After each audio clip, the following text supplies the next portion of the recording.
Hey, how you doing guys? As you know, the novelisation for Star Wars The Rise of Skywalker has just released very recently, so today we're going to continue the coverage of the Rise of Skywalker Star Wars novel, and we're going to get into the full details of everything Kylo Ren did on Mustafar at the beginning of the Rise of Skywalker just before his visit to Emperor Palpatine. So before we get deep into everything Kylo Ren did on Mustafar, remember to smash the subscribe button and also leave a like on the video. It really helps the channel grow so we can cover more of the Star Wars content that you guys love to see. So let's get straight into it. I'm going to read a small part of the Rise of Skywalker novelisation, and then I want you guys to give me your thoughts down in the comments below. So here it is. General Armitage Hux watched from a safe distance as Supreme Leader Kylo Ren and a squad of stormtroopers cut a swath of blood and destruction through the pathetic Mustafarian colonists.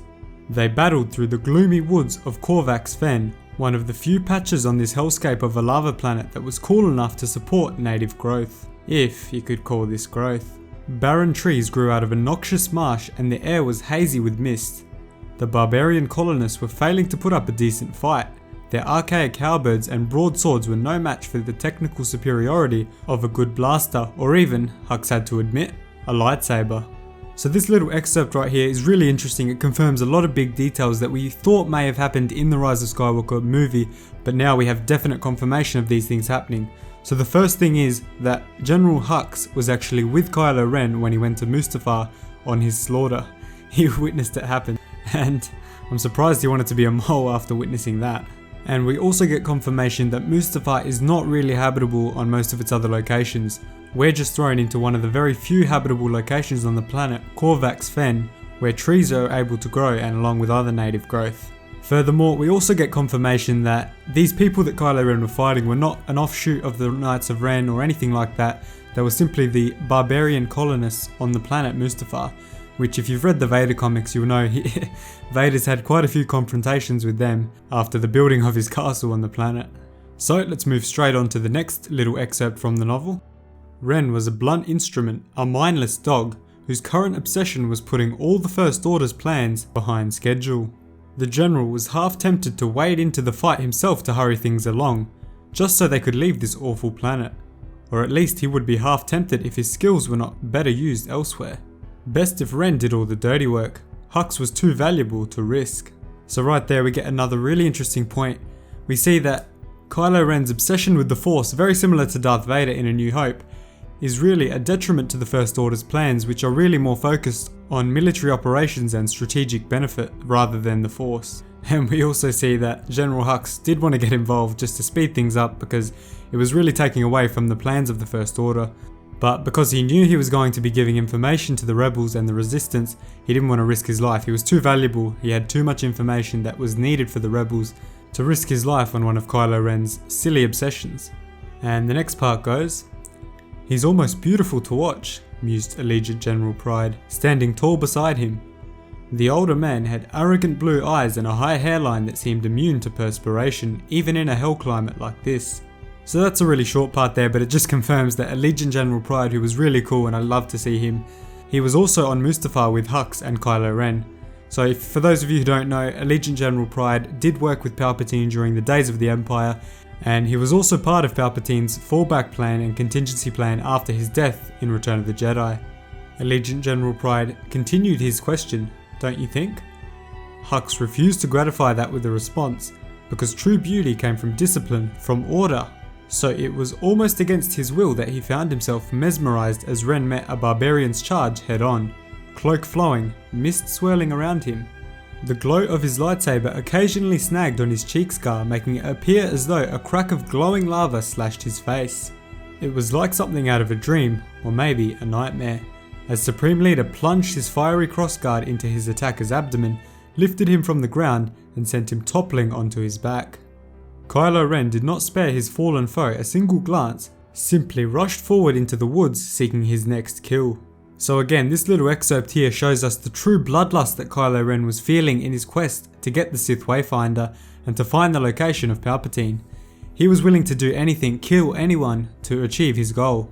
And we also see that both Hux and General Pryde were just mesmerized by the display of true skill by Kylo Ren and the fighting ability that he had with his lightsaber.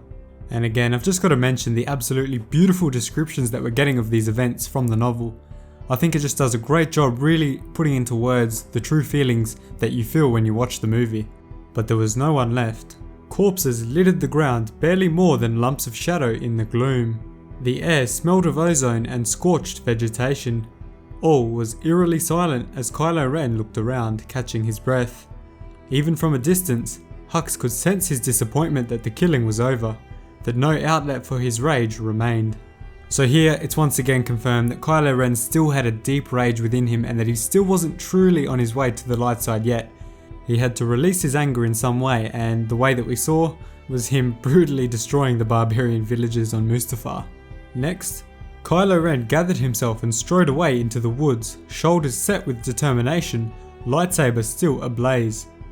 The mysterious object he had come for, dragged them all across the galaxy for, was nearly within his grasp. "He's gone mad," General Hux said, and the contempt in his voice was obvious to even his own ears. "Flames of rebellion will burn across the galaxy and Ren chases a ghost?" "No," Allegiant General Pryde responded, softly but firmly. "Someone was behind that transmission, and Leader Ren will answer to no one." Hux narrowed his eyes. Ren would definitely answer to someone someday. He just didn't realize it yet. So I really love this part. I really love the dynamic between Hux and Allegiant General Pryde here. We can see that Allegiant General Pryde clearly has faith in Kylo Ren's mission because he knows the true purpose and the true reasoning behind it. He knows that Palpatine's back and has sent Kylo Ren on the mission to find the Sith Wayfinder. Hux is oblivious to this situation and he's just oblivious to everything around him. General Pryde has been working on this plan, preparing for it for years after Palpatine's death on the second Death Star. And despite this, it is pretty funny to see General Pryde say that Kylo Ren would not have to answer to anybody when he knows that later he's going to backstab him in favour of joining Palpatine and his new contingency plan. And the next part goes, "Kylo Ren showed mercy to nothing and no one, but he had a grudging appreciation for things that struggled to survive. Even though the nearest lava flow was many clicks away, it seemed as though the air ought to be too hot, too chemical for life to truly thrive here." As they'd landed, Hux had proclaimed the planet as a desolate hellscape, and Kylo hadn't bothered to correct him. The truth was, Mustafar was teeming with life, all connected through the Force. Like those hapless cultists he'd just killed, who'd been obsessed with protecting Vader's legacy, or this forest of twisted iron trees they endeavoured to cultivate, or even the extremophile organisms that swarmed the lava flows, all fragile but determined, mutilated but indomitable. So again we see that Kylo Ren just does not show mercy to anything or anyone, but more interestingly he shows that he has an appreciation for things that struggle to survive. So I really think here that he sees himself in those creatures that struggle to survive, because really he himself has struggled to survive in all the events leading up to where he is now as Supreme Leader. Everything from his training at the Jedi Academy to the burning of the Jedi Academy, all the way up to where we are now. It's really been a tough life for him, so I really think he does see himself in those creatures. Following that we get, "It was no wonder his grandfather has chosen this place for a home." Kylo strode through the trees, lightsaber still ignited. Malevolence lay ahead, along with the darkness that had nothing to do with the planet's day-night cycle. But that's not why he kept his weapon ready. He refused to put it away because for the briefest moment, as he was hacking away at Mustafarians, he had sensed her, watching him. Now his guard was up, and it would stay up until he got what he came for. This part right here is clearly referring to Rey and the Force dyad connection that they share. In The Last Jedi and even in this movie, The Rise of Skywalker, we did see that they can see each other's surroundings and even interact with them. Finally, the trees broke open into a small lake with brackish water, bordered on all sides by forest and large black lumps like boulders jutting out of the ground at odd angles. No, not boulders, he noted upon closer look, but rather the fallen remnants of Darth Vader's castle. An oily film slicked across the lake's still surface, but as Kylo approached, the water bubbled up in the centre, sending tiny waves to lap at his boots. A giant emerged, a hairless creature sheening with wetness, bits of Lake Detrius clinging to its pasty skin. Its eyes were squeezed shut, but it could still see after a fashion, because draped over its massive bald head and across the shoulder was a second creature with long spidery tentacles. The two were locked in symbiosis. Kylo sensed the giant's pain as though it were a slave to the spidery being that clung to it, yet neither could survive alone. So in that part there we get a beautiful description of the lake Kylo Ren has approached, and we see that remnants of Darth Vader's castle had been scattered around the area after its destruction. Then after that, the spider creature spoke. "I am the Eye of Webbish Bog. I know what you seek." "You will give it to me then," Kylo said. The eye cocked its head, making an eerie squealing noise. It took a moment for Kylo to realize the creature was laughing at him. "No need for that," the eye said. "Do you really think my lord would have left it in the guardianship of one who could be swayed by a trick of the Force?" "No, he supposed not." "You've been seeking it for a while, yes? I must warn you, our fiery planet burns away deception. If you proceed down this path, you will encounter your true self." Kylo was growing impatient. He glared in silence. "In accordance with Lord Vader's wishes, you have defeated my protectors and earned it. His Wayfinder." So I really love this for a few reasons. The first one is that it confirms that Mustafar is very strong in the Force, and it will burn away any lies that are told on the planet through the Force. We also learned that Lord Vader had set up a contingency plan for the Wayfinder, so that in case of his death, someone else strong in the dark side of the Force would be able to find the location of Palpatine, and the true home of the Sith.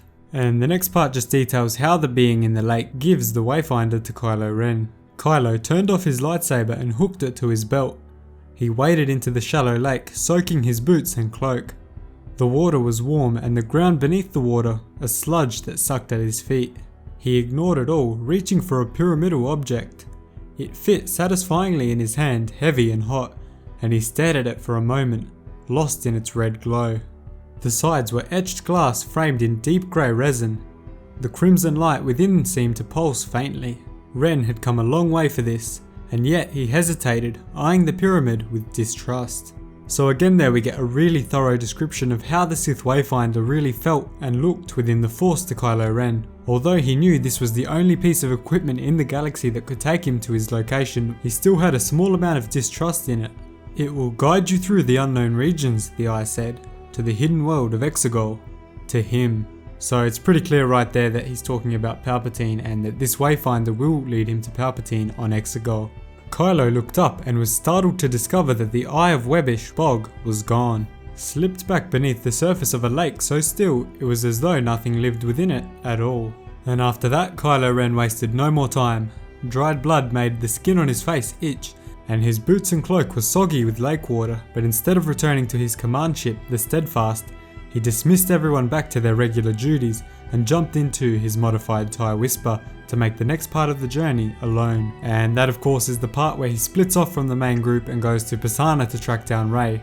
So that's everything Kylo Ren did on Mustafar in his search for the Sith Wayfinder.